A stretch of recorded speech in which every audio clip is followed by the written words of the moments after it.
If one of the winners of the offseason was Kansas because of landing Hunter Dickinson, then the team that lost Hunter Dickinson must be one of our offseason losers, correct? You are Locked On College Basketball, part of the Locked On Podcast Network. Your team every day. Hey there, welcome into the Locked On College Basketball Podcast, a 5 times per week national college hoop show, part of the Locked On Podcast Network, your team every day.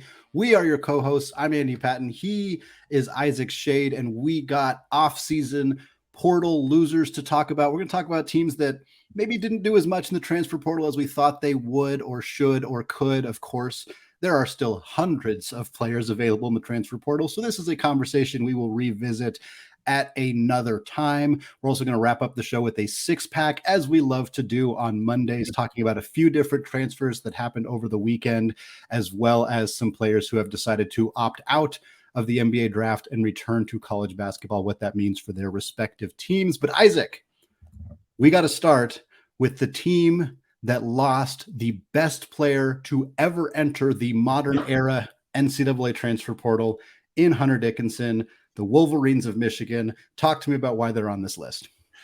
Andy, they're on this list first and foremost because of Hunter Dickinson. I mean, if he is the best player that's ever gone portaling, then it just stands to reason that the Wolverines have to be at the top of this list of lovable losers. Yes, I did just make that more alliterative than it needed to be because I'm that much of a dork.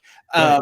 But I mean, very seriously, like to lose a player of Hunter Dickinson's caliber for Coach Howard, I mean, this is massive. Yeah. And I know one player a team does not make, but in a sport where you only have 5 on the court at one time, one of the most dominant, the guy who last year averaged 18.5 points a game, like you can't make that up. Not to mention, as we're looking at this, Andy, we got to think of those that were around him. Jett Howard blew up more than we anticipated coming into the year. You know, he came in, like in the 40s for most people's in the class of 22. And then now is projected to be like a fringe lottery pick, along with sophomore Kobe Bufkin, who also projects to be a fringe lottery pick. One of the most latest ones, boards I looked at, they were like right next to each other, like 13-14 or 14-15 or something like that. And so those 3 guys combined, Andy, that's 46.7 points gone from this team. And there's the whole thing that happened last week where you think you've got some of that replacement coming in Caleb Love, who scored 16.7 points a game for North Carolina. That ain't happening now either. And so it's what a roller coaster for Michigan, who's like, hey, Caleb Love's coming. Maybe Hunter Dickinson will stay, all of this kind of thing. But none of that is going to happen now. And so you lose those guys. And there's just not much coming back, not much coming in. I mean, we recently learned about Nimari Burnett transferring in from Alabama, all this stuff, but all of it adds up to Howard's Juwan. He's got a lot of work to do, Andy, that he's got to get right if Michigan wants to contend at or near the top of what's going to once again be a very competitive Big Ten. I mean, that's the thing is you have to replenish and reload. And hopefully that'll happen for Coach Howard. But as things stand right now, it seems that they are not in good shape because if I'm Hunter Dickinson, I cannot blame him. It's been diminishing talent levels coming back around him every season at this point. And so Michigan, loser on my list of this offseason so far. I thought for sure that when you said lovable losers that you were making a Caleb Love reference. I'm not sure if you did that intentionally. I did it. It's a multi-layered joke. Well played. I mean, I totally did that on purpose, and I knew what I was doing. No, this is tough for Michigan, and the Caleb Love saga is obviously a bummer because it's certainly not Juwan Howard's fault. It's certainly not the staff's fault for bringing him in and convincing him to come to Michigan and doing the part of their job that they're supposed to do. And unfortunately, factors outside of their control in the admissions department prevent him from getting to play for this team. And I think Nimari Burnett's a good addition. I think Trey Jackson from Seton Hall is a fine addition, but Yeah, it's you nailed it Not on the the guys head. are losing. Yeah. Right, exactly. They're not getting better than they were last year, and in a pretty significant way, I think. It'll be interesting to see if they can make any other headway. Obviously, they only recently learned that they're not going to get Caleb Love, or at least it's recently became public that they're not going to get Caleb Love. So they got some work to do if they can find one or two more players to add in this portal. There's still a lot of good players left, and maybe they can make a move that helps this team grow. But the other team that I want to talk about here, Isaac, is the Baylor Bears, because Scott Drew's team has been one of the best in the Big 12 and one of the best in the country for a handful of years now, of course, coming off a very recent national championship. And last year's team had a three-headed monster of guards in Adam Flagler and Keontae George and LJ Cryer, and they don't got any of those guys back. And I don't feel like the additions that they have made, or I guess if we're talking transfer portal only addition that they have made, I mean, there's no way to possibly replicate those three guys. And I don't want to denigrate Jaden Nunn, who is the player they're bringing in from VCU. He's a good player, 9.5 points per game last year. He's a 41% three-point shooter. Like, I think he's a really nice fit in Scott Drew's offense. But they lost three starting guards, very good, very talented starting guards. Flagler and Keontae George are in the NBA process. They knew all along that George was going to be a one and done, so this isn't a shock to them. But LJ Cryer transfers to Houston, and man, that hurts. It hurts. Like the fear for these Texas-based schools in the Big 12 was, well, as soon as we invite Houston into this conference, they're going to start stealing our players. I don't know that they thought it was going to happen quite as immediately as it did, but LJ Cryer goes to Houston. You lose Dale Bonner, who was a guy who was going to step into a bigger role for this team. He goes to Oklahoma. Jalen Bridges in the NBA draft process. If he doesn't come back, that's a huge loss for this program as well. Flo Thamba's out the door at the center position. And look, Baylor's got a really nice recruiting class. Jacoby Walker's a top 10 player in the class of 2023. Vez Missy reclassifying to the class of 2023 is a really big addition for them, especially with Flo Thamba not coming back. Miro Little is top 50, top 40 almost player, 41st at 24/7 Sports right now. So I don't think Baylor's like completely lacking talent, but when you look at who they have lost and how much talent is out the door, and you look at the quiet portal season that they've had so far, you got to start to wonder if there's moves to be made here, because if not, I'm not sure that this team's going to be really close to the level that they were at last year. Yep. And I think at this point, you almost kind of give Scott Drew the benefit of the doubt Right. a little bit, not at a Bill Self level, Mm-hmm. but he's been able to keep it consistent for enough years now that it's like, yeah. And some of it for me is what happens with some of the guys that have been dealing with injuries the past year or two. You know, you look at Right. Langston Love should be back. I think he steps into some of that backcourt role and lends a big hand there. If Jonathan Chama is good and ready to go and healthy, that's a big win. Caleb Lohner should be back and has had some nice plays, some nice time, some nice minutes for Baylor. And so there are some of those pieces, but there are injury concerns with those guys you look at, and particularly with another Love conversation, and Chama. And so it's like, man, I just hope the best for those guys, because Andy, we always talk about we're cheering for these guys. We don't want to see injuries affect things or play a major factor. And so really love to see that. And so hopefully for Coach Drew, hopefully for the Big 12 to continue to grow in the way it has, that these guys will be ready to go. But yeah, I mean, it's when you lose that three-headed backcourt, it's tough, Andy, and I don't know where you go from there. Well, from an ACC school, a Big 10 school, and a Big 12 school, let's go out west. We've got a pair of Pac-12 losers. There's some more alliteration for you, Andy Patton, that we want to talk about in just a second. More off-season losers coming at you. But before we get there, today's episode is brought to you by Built. Are you looking for a delicious snack, but you don't want all that sugar and calories? Then you need to get the best tasting protein bars out there. Built.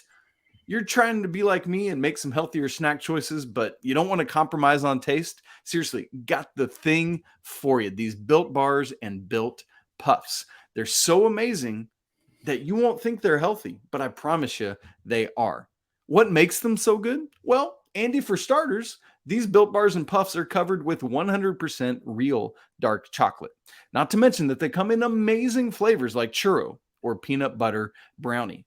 And they have this great taste while still maintaining incredible macros. Just 130 calories, only 4 grams of sugar, and yet 17 grams of protein. And one of my favorite things is that now you don't have to sit around twiddling your thumbs waiting on an order to come from built.com. You can rush on down to your local Walmart or Sam's Club and pick up a box or a big old box while you're there. Go check it out. Built, a proud sponsor of the Locked On Network. Folks, it's just Monday, but we've got 4 more days of shows coming up this week. Andy will be back with you tomorrow and Wednesday, and then he's headed out of town the back end of the week, and I'll be with you on Thursday and Friday. Of course, more transfer content as it comes, more NBA draft content as we inevitably start hearing about guys either staying in or coming back to college in the post-combine action. Remember, we're just about 10 days out, not just about, it's only 10 days after the combine before the deadline to withdraw. So that'll be a lot of our information upcoming. Andy, we've had our first 2 lovable losers in the offseason, quite literally in the case of Michigan and Baylor. But now we turn our attention to the West Coast and 2, count them 2, Pac-12 schools. Why don't you talk to us about the first one out in the desert? Yeah, we're going to talk about Arizona State, the Sun Devils, and one of the rules that I was making kind of just arbitrarily on my own when looking at some of the transfer portal losers is I wanted to talk about teams that had a real chance of being a contender, teams that were either in the NCAA tournament last year, high major programs. Like, there are a sad reality of the transfer portal, and perhaps this is a topic we could talk about another offseason time, is how much it negatively impacts a lot of small major teams, and not all of them. There are some mid-major teams that do really well, but at the end of the day, I didn't want to sit here and talk about, a below 500 team in a small major conference that lost a bunch of players, because that is kind of just what happens to a lot of those teams, unfortunately. So we picked a tournament team here in Arizona State, and yes, they were quite literally barely an NCAA tournament team, but they were. And it was a nice season from Bobby Hurley, and they kind of turned things around, went on a nice run, made it to the big dance, and were really kind of carrying some momentum with them into the offseason. And then bang, they lost 9 guys. 9 dudes entered the NCAA transfer portal out of this program, including 4. They lost 4 of their 5 leading scorers. 3 of them entered the transfer portal. One of them was Desmond Cambridge, who is out of eligibility. His brother, Devin Cambridge, they both played together last year. Devin Cambridge had 1 year of eligibility remaining. He used that to transfer to the University of Oregon. Desmond Cambridge out the door. Warren Washington, their big man last year. He was very productive as a low post player. He heads to Texas Tech. I'm not going to list every one of the players they're losing. DJ Horn goes to North Carolina State. That's the other kind of big one for them. But a team that they brought in 5 guys, so it's not like they're completely they still have a roster. They're not in that kind of dire straits. And I like some of the players they brought in. Zane Meeks comes over from San Francisco. He averaged 11-5 for the Dons last year. Adam Miller from LSU, he averaged 11.5 last year as a guard for them. Kamari Lands didn't have a super productive season at Louisville, but as a guy who averaged 6-2, but he was a freshman. He's got 3 years of eligibility remaining. I think a guy that could kind of develop into a high-end talent for this team in time. But to have a program like Arizona State, which has had a history of basketball success, to have them be kind of middling for a few years and then finally kind of break through, make the NCAA tournament. They did it on the backs of a lot of veterans, and that did hurt them in the sense that, Desmond Cambridge graduates, his brother wants to go somewhere else. That's a tough loss. But for this team to have had that kind of momentum and then lose all of it, I mean, they might still be okay next year. Some of these guys they bring in might work and might kind of help this team be relevant, but it feels, especially in the Pac-12, where you're not getting challenged as much on a night-to-night basis like you do in the Big 12 or the Big 10 or the SEC. Like, it's hard it has been proven the last few years, it is hard to make the NCAA tournament out of the Pac-12. 2 or 3 teams, maybe 4 teams do it every single year. And for Arizona State, they had the right piece last year. They had the right group. And now it's kind of all falling apart. And I hope for their sake that some of these guys they bring in do well. But this was a pretty tough offseason to see, coming off of a team where they kind of squeaked in and had a little momentum and have to watch it all go. I mean, again, I mentioned that 4 of their 5 leading scorers are gone. Of their next 5 leading scorers, 3 of those guys are gone. Like, this entire team has turned over in a major way. And that's not what you want to see coming off a relatively successful year for the Sun Devils. And it's always tough too, because Arizona State feels like it probably feels like more than it's actually happened, but it feels like they always get off to this great start in non-con play and then just kind of fall apart in the Pac-12, which is not like I would get it if it was the Big 12, but the Pac-12 is, with all due respect to some of the teams at the top, not that awe-inspiring of a conference. No, it's not. And then this is also difficult when you look at, you're kind of struggling down in the desert and your brother's winning national championships up in New England, right? And it's yikes. And so now, to be fair, but like Bobby's been a champ and been cheering for his brother and celebrating his success, but still, it's difficult to watch happen. Andy, I wrestled with my second loser team. I was kind of almost, and we had this discussion, I almost at the last minute pulled the trigger and went to Alabama just because of some of what they're losing. But at the end of the day, I just kept coming back to the UCLA Bruins. And here's why. I think that Alabama, the reason I went with UCLA over Bama, and then I'll get into the details of it here, is that I think what UCLA is bringing in to replace what we know is leaving and what we think might be leaving is less than what Nate Oates at Alabama is bringing in to replace who we know is leaving and who might be leaving. And so ultimately that tipped the tide, unfortunately, tipped the tide against the tide and into UCLA's favor at being my second offseason loser thus far. Now, we know that Jaime Jaquez is gone. He does have that 5th year, that COVID eligibility if he chose to do so, but he is 100% in the draft. So that's nearly 18 points a game out the door. And then Amari Bailey leaves as we expected him to. For a while last season, it didn't look like maybe that would come to fruition, but then he really found his way, man, and was going down the stretch of the season. That's 11 points a game out the door. And then you look at some other, like David Singleton, who's just out of eligibility, was not a flashy or the highest level player, but boy, I mean, we heard Mick Cronin talk quite a bit last season about how much he loved him, everything he added to this roster, his leadership on and off the court. And I mean, he did have 9 points a game. That's not nothing, right? And so I think he is going to be a bigger loss for the Bruins than a lot of people realize from the outside looking in. And then you have guys like Mac Etienne and Abramo Kanka transfer out, both bigs. That's tough to replace, things like that. And then we get to the limbo dudes, right? The guys we're not really sure about, and that's Dembona, Jaylen Clark, and Tiger Campbell. Andy, I'm curious to hear in a second, when I pitch the ball back over to you, what you think about these three guys. I don't think they're all gone at the end of the day, but I also don't think they're all coming back. I think you lose at least one of these as it stands today. I would think Tiger Campbell's probably the most likely to be gone. I think Jaylen Clark, with his injury last year, I wouldn't be surprised if he wanted to come back. But the question is he fully himself, right? Coming back from injury, because he had 13 points a game, one of the best defenders in the entire nation. And so if indeed he comes back and he's fully himself, that's huge for Mick Cronin. Same with the Dembona. But if Tiger Campbell's gone, I think that kind of, along with what I said about Singleton, is a sneaky big loss because of everything he did as a playmaker, everything he did, scoring when he needed to. I mean, had 13.4 points per game last year. And so that's kind of where I sit with it today.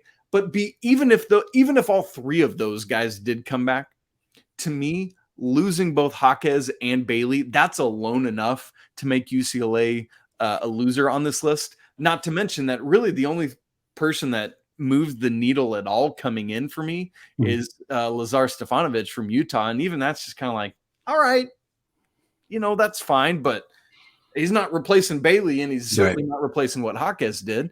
And there's some intriguing freshmen coming in, but it's guys we just don't know a ton about yet because you've got some guys coming in internationally. And so just got to wait to see on that, but it doesn't sell me on anything in a big way. Andy, what do you think about our limbo guys right now with Dembona, Jaylen Clark, and Tiger Campbell?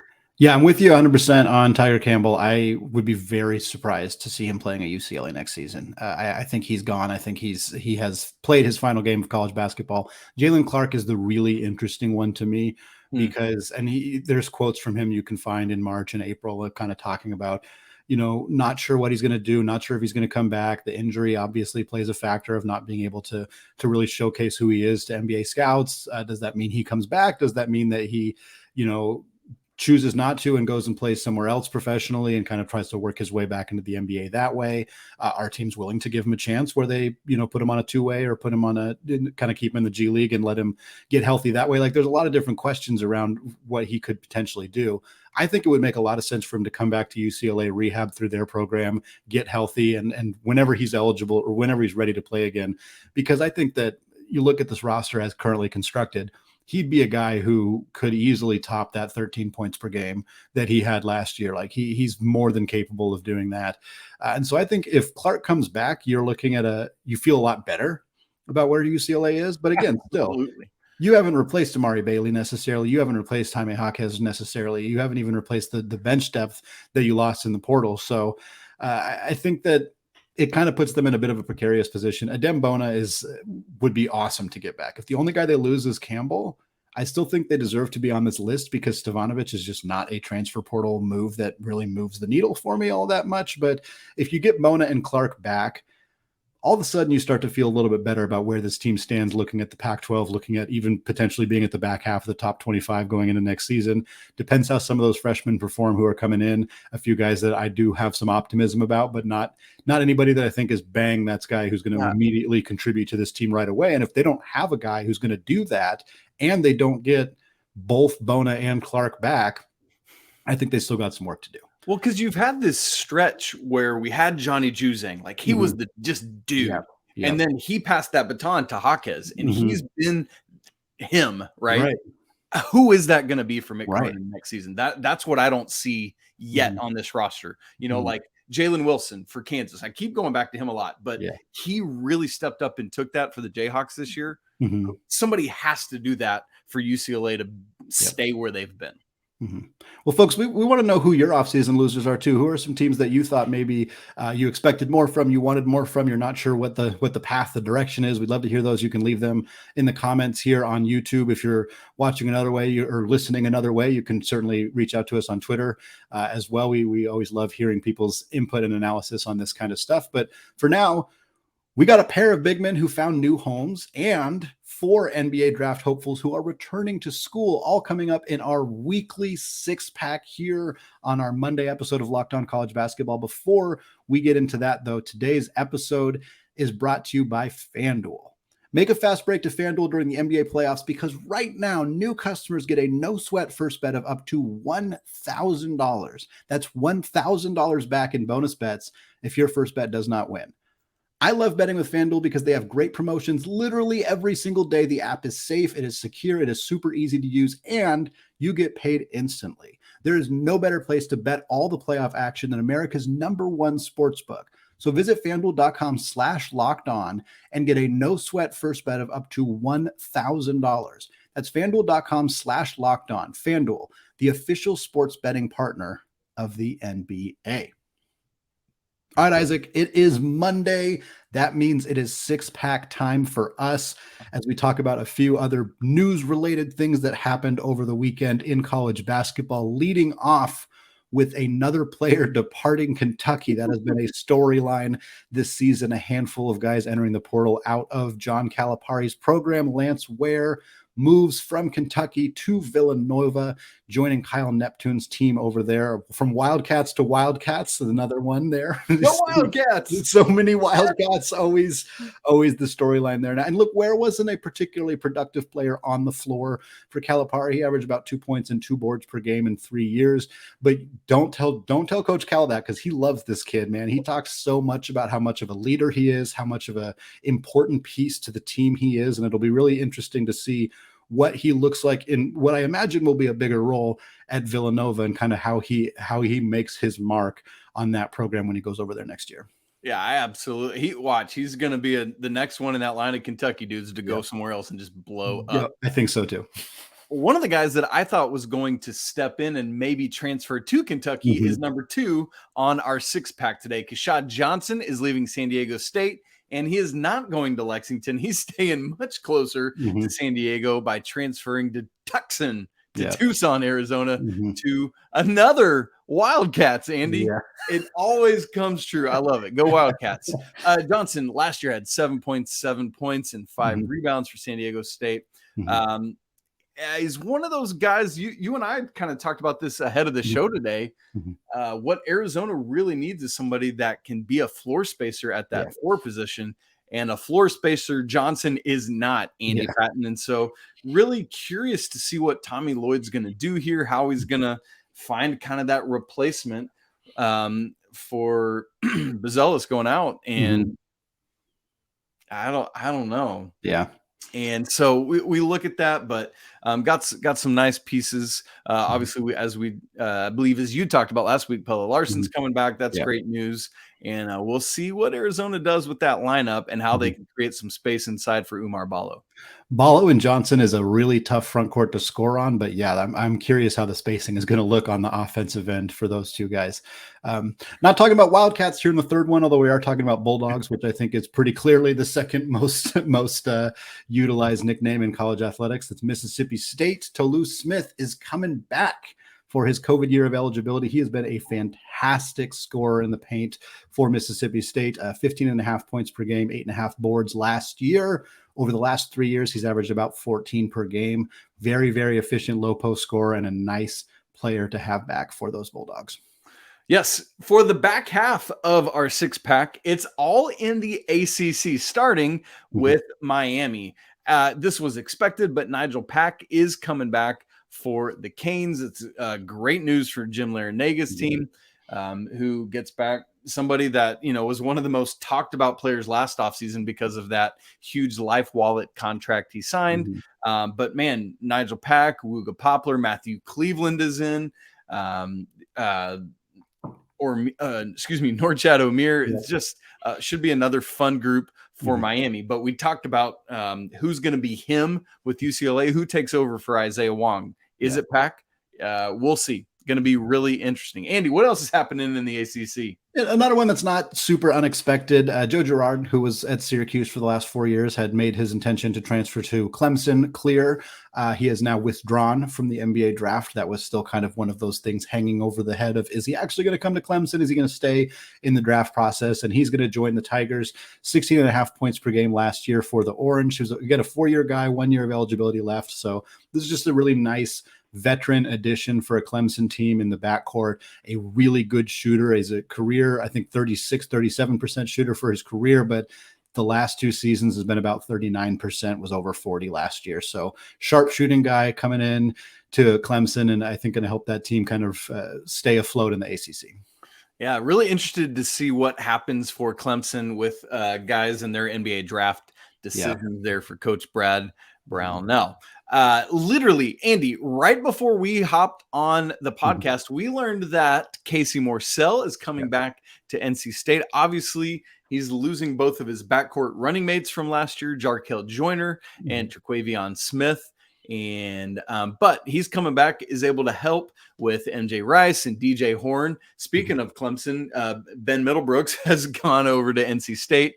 And so Kevin Keats should have a really strong 3-pronged backcourt approach once again this year. Really interested to see, because they also get DJ Burns back, who's just a load, literally a load in the middle. So interesting to see how all of this ACC movement is going to affect things, where we expect now, based on everything that Duke's gotten back, goodness gracious, them to be right at the top. But who is going to challenge them for conference supremacy? We will wait and see. Andy, that wraps up another Monday here on Locked on College Basketball. Always great to be together. So much fun action happening. Remember, we are very close to NBA draft deadline decisions of if players want to come back. So keep your eyes out for that this week. We are, as of this recording, I think 35 away from 1,000 subscribers on YouTube. Let's make it happen before Andy and I record next week's Monday show. If you would, go leave us a review on iTunes, 5 stars, great comments there. Please don't forget to subscribe to the show, smash the like button, and as Andy said earlier, leave comments on your thoughts on some off-season losers and anything else going on in the world of college basketball. As always, apologies to the lawyer family. All the more so, go Wildcats. Wow, what a bonanza that was today. And until tomorrow, when Andy will be right back here with you. Peace.